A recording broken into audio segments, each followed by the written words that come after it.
आते हैं और भगवान श्री कृष्ण ने कहा लाओ समुद्र का गंगा का जल लेकर के आओ। लेकर के आए और परमात्मा ने सहदेव को तिलक करके मगध का राजा बना दिया। चाहते तो भगवान उस राज पर कब्जा कर सकते थे, पर परमात्मा ने किसी भी राज पर अनाधिकार चेष्टा नहीं की। भीम ने गलती कर दी। जरासंध के जो 20,800 राजा बंदी खाने में बंद है, उनके मुकुट उतार लिए सब और उन मुकुटों को गलबा करके विशाल मुकुट बनवाया। 20,800 राजाओं का मुकुट पहनता था, मणियों से जड़ा मुकुट। जरासंध बहुत शूरवीर था, वो मुकुट नीचे पड़ा था।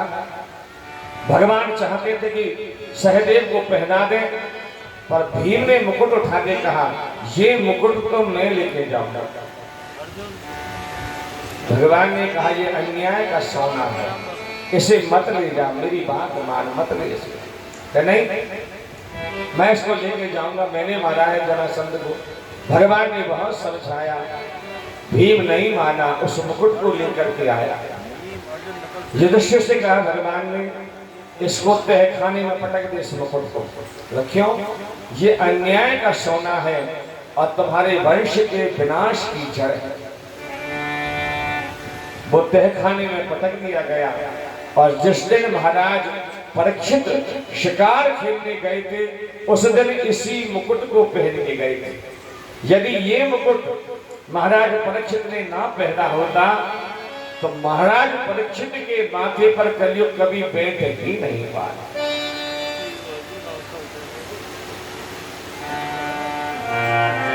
राजसु यज्ञ में देश देश के राजा महाराज सिमट के चले आए। सभा भर गई। सबसे बड़े सिंहासन पर युधिष्ठिर के साथ भगवती द्रौपदी बैठी है और युधिष्ठिर जी महाराज ने खड़े होकर कहा मेरे पिता की आज्ञा से नारद ने मुझे आकर के कहा। नारद जी ने क्या कहा कि मेरे पिता को जो स्वर्ग में सम्मान मिलना चाहिए वो सम्मान नहीं मिल रहा है, तो मेरे पिता ने आज्ञा दी है महाराज पांडु ने कि यदि मेरे बेटे अश्वमेध यज्ञ करेंगे तो मेरा सम्मान बढ़ जाएगा। हमारे पिता की आज्ञा पूर्ण करने के लिए हम अश्वमेध यज्ञ कर रहे हैं। और अश्वमेध यज्ञ का विधान है कि जब भी अश्वमेध यज्ञ किया जाता है, एक विश्व वंदनीय व्यक्ति की पूजा की जाती है। जो सारे विश्व में वंदनीय है, पूजनीय है, उसकी पूजा की जाती है। तो मैं आप लोगों से प्रश्न कर रहा हूं, आप मुझे बताइए कि इस विश्व में कौन वंदनीय है जिसकी मैं पूजा करूं? तो एक एक करके लोग खड़े हुए। किसी ने कहा ऐसा करिए, आप वशिष्ठ जी महाराज, किसी ने कहा विश्वामित्र की पूजा करिए, किसी ने कहा सुमंतु की पूजा करिए, किसी ने कहा भीष्म पितामह की पूजा करिए, किसी ने कहा द्रोणाचार्य की पूजा करिए, किसी ने कहा कृपाचार्य की पूजा करिए। एक एक करके नाम लेते जा रहे हैं। युधिष्ठिर जी महाराज का खैर जाइए, आपने जितने भी नाम गिनाए हैं वो सब वंदनीय है, पूजनीय, मानता हूं इस बात को, सारे लोग वंदनीय हैं, पर आप एक नाम पर सहमत होकर के बोलिए। आपने तो सैकड़ों नाम गिना दिए, एक व्यक्ति की पूजा की जाएगी, आप सब लोग एक मत होकर के एक व्यक्ति का नाम बताइए। पर पूरी सभा एक व्यक्ति के नाम पर सहमत नहीं हुई। तो युधिष्ठिर ने कहा आप लोग एक नाम पर सहमत नहीं है, अब मैं अपना मत रख रहा हूं, मैं एक व्यक्ति का नाम बता रहा हूं, आप बताइए मेरे मत में सहमत है या नहीं। मैं एक व्यक्ति का नाम बता रहा हूं, आप बताइए आप सहमत हैं या नहीं। सभा ने कहा भला बोलिए महाराज बताइए। युधिष्ठिर जी महाराज ने कहा आपने जिन लोगों का नाम लिखा बताया है, बोला है, निश्चित ही अरे भैया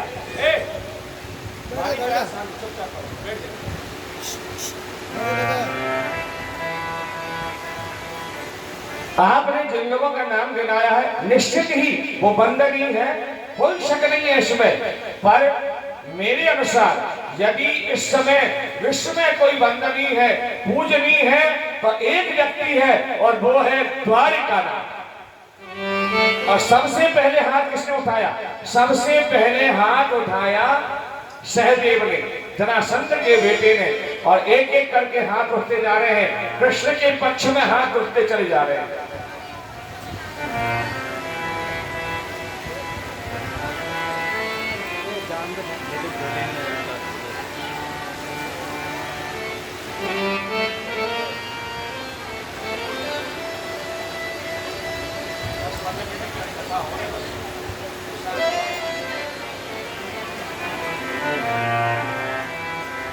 एक एक करके कृष्ण के पक्ष में हाथ उठते चले जा रहे हैं, पर एक हाथ नहीं उठा। किसका नहीं उठा? शिशुपाल का हाथ नहीं उठा। और शिशुपाल ने खड़े होकर के कहा, एक बात बता युधिष्ठिर, तूने जिस व्यक्ति का नाम लिया है, इस व्यक्ति में गुण कौन सा है? इसकी शकल सूरत देखी है, इसका रंग रूप देखा है, और ये इसमें क्षत्रियों जैसा कोई गुण नहीं है। ये डरपोक है, रणछोड़ है, कायर है। ये मेरे मृत्यु के भय से मथुरा छोड़ करके भागा और द्वारका में छुप करके रहता है, और अन्य इसने दस्युओं की तरह अपनी प्रजा को पकड़ रखा। भगवान गिनती करते जा रहे हैं, 10, 15, 20, 25, 30, 40, 50, 60, 70, 80, 90, 95।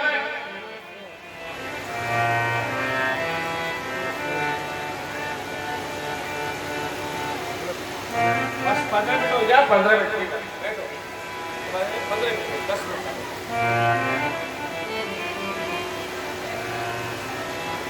95, 96, 97, एक एक करके गिनती करते जा रहे हैं। भगवान ने कहा, तू मेरी बुआ का बेटा है, मैं 100 गलती तेरी क्षमा कर दूंगा। मैंने मेरी बुआ को वचन दिया है कि 100 गलती करेगा तब तक क्षमा कर दूंगा, और 100 के बाद एक भी गलती की शिशुपाल का गर्दन धड़ से अलग कर दूंगा। एक भी गलती मत करना। तू मेरा क्या बिगाड़ेगा? अरे रुक्मणी के साथ मेरा विवाह होता, तू हरण करके ले गया, चोर कहेंगे। भगवान ने कहा 100। सावधान शिशुपाल, अब एक शब्द मत बोलना। तू मेरा क्या बिगाड़ेगा? अरे तेरी पूजा करना तो ऐसे है जैसे यज्ञ की हवि को कोई गर्दभ, कोई गधा खा जाए, और जैसे कृष्ण को गधा की उपमा दी, गधे की उपमा दी। भगवान खड़े हुए और परमात्मा ने चक्र का संधान किया, और भरी सभा में भगवान ने चक्र छोड़ा और शिशुपाल की गर्दन धड़ से अलग कर। और भगवान ने एक तमाशा किया कि राजसूय यज्ञ में सदैवी नरेश्वर का आशीष काटने को चला चक्रधारी का, कि कट गई जरा सी अंगुली श्याम सुंदर की, और बहने लगा रक्त धरा पर गिरधार। जरा सी उंगली कट गई, खून टपकने लगा, रक्त बहने लगा। भगवान की पटरानियों ने देखा, भागी, इधर उधर कहीं फटा पुराना चिथड़ा मिल जाए तो भगवान की उंगली को लपेट दे। शोक सत्य भावा कियो और रुक्मणी दौड़ी धाय, उंगली बांधन के लिए पट खोजत अगला। इधर उधर भागी पटरानियां, और द्रौपदी सबसे ऊपर सिंहासन पर बैठी है युधिष्ठिर जी महाराज के साथ। और जैसे ही द्रौपदी ने देखा, द्रौपदी नीचे उतरी और दौड़ती हुई जा रही है द्वारकानाथ की ओर, और द्वारकानाथ का हाथ पकड़ा, उंगली पकड़ी, मुंह में दबाई, और हीरे मोती जवाहरातों से जड़ी हुई साड़ी पल्लू पकड़ा और धर से छीना, और कृष्ण की उंगली पर लौटे। तब लग देवी द्रौपदी देखे यदुवीर, और उंगली बांधन के लिए भाड़ो अपनो छी। जैसे सारी भाई भगवान कृष्ण ने हाथ पकड़ के कहा, तू राजसूय यज्ञ के महाराज युधिष्ठिर की पत्नी है। आज विश्व में यदि सबसे बड़ा कोई राजा है तो युधिष्ठिर है। और द्रौपदी तूने साड़ी फाड़ दी। लोग फटी साड़ी देखेंगे तो क्या कहेंगे कि राजसूय यज्ञ के महाराज की साड़ी फटी, महाराज की महारानी की साड़ी फटी है। लोग क्या कहेंगे देख करके? द्रौपदी ने कहा, द्वारकानाथ ये तो साड़ी है, पर मेरे कृष्ण पर यदि विपत्ति पड़े और कोई कहे कि द्रौपदी तेरी खाल उधेड़ दी है, तब जाके कृष्ण का दुख मिटेगा, तो मैं तेरी सौगंध खा के कहती हूँ मैं गर्दन झुका दूं। कृष्ण ने हाथ पकड़ के कहा कि रहेगा याद ये दिन भी और न जीवन में भुलाऊंगा, और समय पर देख लेना कृष्ण तुम्हारे काम आऊंगा। कि बहन इस रेशमी साड़ी के केवल 4 तारों का तूने तो 4 तार फाड़े हैं द्रौपदी। बहन इस रेशमी साड़ी के केवल 4 तारों का, और भले दरबार में एक दिन तेरी लज्जा बचाऊंगा। कि शारद कवित्व नई साड़ी फाड़ द्रौपदी ने, और चीन जब बांध दिया मोहन मुरारी का, कि कहने लगे कृष्ण कभी जरूरत पड़ेगी तो ढेर कर दूंगा मैं नई साड़ियों का। यदि कभी जरूरत पड़ी तो मैं पहाड़ लगा दूंगा। और भगवान ने कर्जा कब चुकाया? जब जुआ के खेल में द्रौपदी को हार गए थे पांडव, और दुर्योधन ने दुशासन से कहा घसीट के लाओ, और बाल पकड़ करके द्रौपदी को लेकर के भरी सभा में दुशासन लाया। दुशासन के साथ द्रौपदी आई, देखा जमीन पर पांडव बैठे हैं, और भीष्म पितामह, कृपाचार्य, द्रोणाचार्य, कर्ण, विकर्ण, शल्य, विशल्य चारों ओर सब बैठे हैं। और द्रौपदी ने हाथ जोड़ के कहा युधिष्ठिर महाराज से, आप इस देश के राजा हैं, आप मेरे ससुर के बड़े भाई हैं, आप मेरे पिता तुल्य हैं। एक बात बताइए, क्या आपके कुल की यही रिवाज है कि आपकी पुत्र वधू को भरी सभा में बुलाया जाता है? दुर्योधन ने कहा चीख मत कर, कौन पुत्र वधू? अरे दुशासन इसकी साड़ी पकड़ और नग्न कर इसे मेरी जंघा पर बिठा। दुशासन आगे लगा, जैसे ही दुशासन आगे लगा, बैठ जाओ भैया, अरे बैठ जा यार, 10 मिनट बैठ जा रे दादा, 10 मिनट बैठ जा।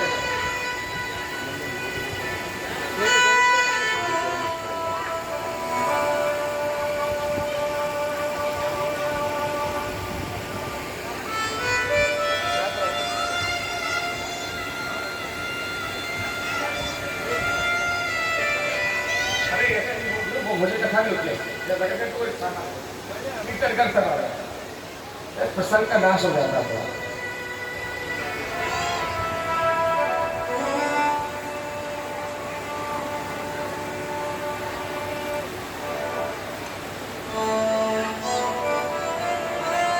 द्रौपदी ने कहा एक बात बताइए, क्या आपके कुल की यही रिवाज है कि साड़ी उतारी जाती है? आपके वंश में यही रिवाज है क्या? है? दुशासन आगे बढ़ा और द्रौपदी ने दोनों हाथ जोड़ दिए। भीष्म पितामह ऐसे कहा, आप तो कुल में सबसे बड़े हैं, आप तो पितामह हैं, ये दुष्ट मेरी साड़ी उतारना चाहते हैं। स्त्री का अपमान, स्त्री के वस्त्र उतारना मृत्यु से ज्यादा अपमान है। मृत्यु दंड अच्छा है, वस्त्र उतारना उससे नहीं बना।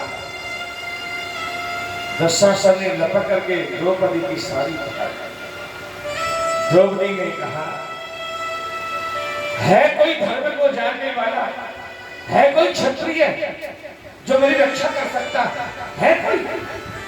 सब शांत बैठे हैं, कोई नहीं धर्म को जानने वाला।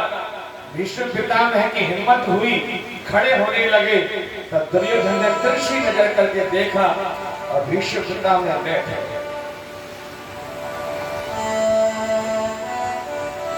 कर्ण खड़ा हुआ, एक भरी सभा में, धर्म को जानने वाले लोगों की सभा में एक स्त्री की साड़ी खींच रही है और कोई कुछ नहीं बोल रहा। लगता है वीर क्षत्राणियों ने कायर पुत्र को पैदा करना शुरू कर दिया। कोई धर्म को जानने वाला नहीं है। एक पतिव्रता स्त्री का अपमान हो रहा है। कर्ण खड़ा हुआ, कर्ण ने कहा कौन पतिव्रता, तू तो गणिका है, वैश्या है, तू तो 5 पतियों की पत्नी है। भीम की बुद्धि बंदी, भीम ने गदा उठाई। युधिष्ठिर ने कहा नहीं नहीं नहीं, चुप शांत बैठे, कुछ नहीं बोलना। और द्रौपदी की साड़ी पकड़ करके झटका मारा दुशासन ने, लपक करके द्रौपदी ने साड़ी पकड़ी और द्रौपदी ने कहा हे दीनानाथ, जब दुनिया के सारे सहारे टूट जाते हैं तो एक ही सहारा जीव को याद आता है। जब संसार के सारे सहारे टूट जाते हैं तो परमात्मा याद आता है। और द्रौपदी ने भगवान को पुकारा द्वारिकानाथ, द्वारिका से आए। पर द्रौपदी ने साड़ी पकड़ रखी थी, भगवान नहीं आए। क्यों नहीं आए?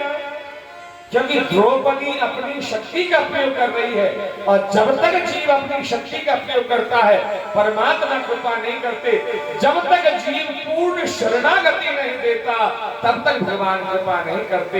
हाथ से साड़ी छूट गई, फिर लपक करके साड़ी पकड़ी और दांतों तले दबाई, दांतों तले दबाई, फिर भगवान को पुकारा, फिर अभी भगवान नहीं आए।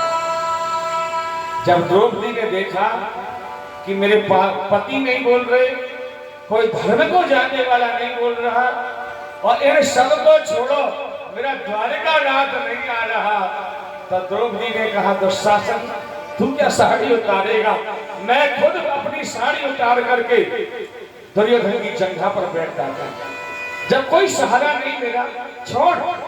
और द्रौपदी की साड़ी को दुशासन ने छोड़ा और द्रौपदी ने पल्लू पकड़ के एक गांठ लगा दी कृष्ण के नाम कि दीन दयाल सुने जब तब से मन में कछु ऐसी जची है कि तेरा कहाई के जाऊं कहां, अब तेरे ही नाम की भेंट घसी है कि तेरो ही आसरो एक मलूक, और नहीं प्रभु सो कोई दूजी जची है। ऐ हो मुरारी पुकारे कहूं, अब मेरी हंसी नहीं तेरी हंसी। अगर मैं नंगी हो गई, मेरे कपड़े उतर गए, द्वारकानाथ मेरा कुछ नहीं बिगड़ेगा, मेरी कोई हंसी नहीं करेगा, हंसी तो तेरी होगी प्यारे। द्रौपदी तुझे पुकारती रही और तू द्रौपदी की रक्षा नहीं कर पाया। लोग मजाक करेंगे तो तेरी करेंगे, मेरी नहीं करेंगे द्वारिकानाथ। हम तो नंगे पैदा हुए थे, फिर कपड़े उतर जाएंगे, क्या फर्क पड़ेगा।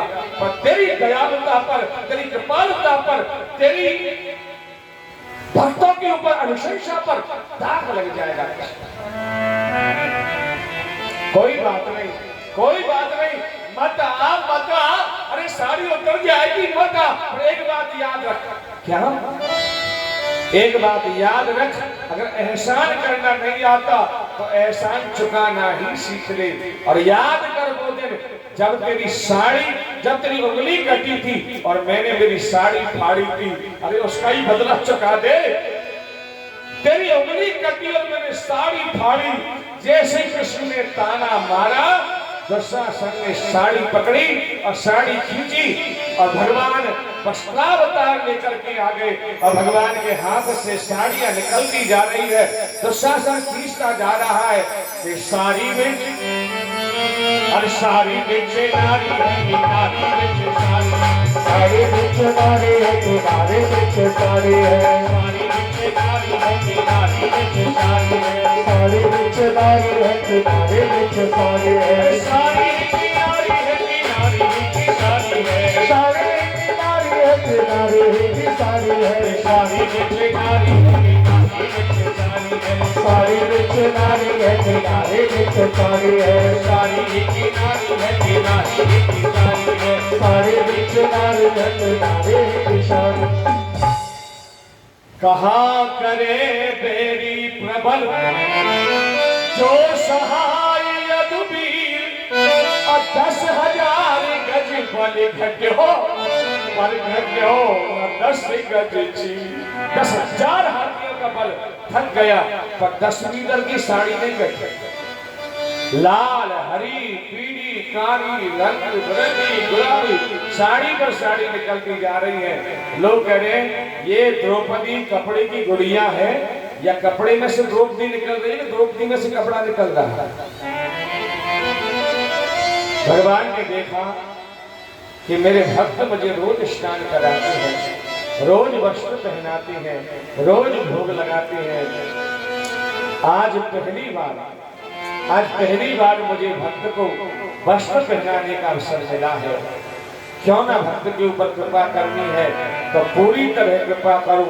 और द्वारिका नाथ ने द्वारिका की ओर हाथ किया और भगवान के चमकते हुए पीतांबर उड़ते आ रहे हैं और ठाकुर ने साड़ी हटाई और अपना पीतांबर लगा दिया। और जैसे कृष्ण का पीतांबर आया, विदुर ने खड़े होकर कहा, दुर्योधन युधिष्ठिर तुम्हारे वंश के विनाश की नींव लग चुकी है, रोक दो इसको। तब धृतराष्ट्र ने कहा बंद कर दीजिए, रोक दो अन्याय को। भगवान प्रकट हो गए। द्रौपदी ने कहा मुझे पता था कि तू जरूर आएगा, पर आज पता चला है तू बहुत रुला करके आता है, तू तो बहुत दुख दे करके आता है। अरे इतना अपमान सहने के बाद तू आया। मैंने कौन सी गलती की बता ना, मैंने तुझसे प्रेम नहीं किया।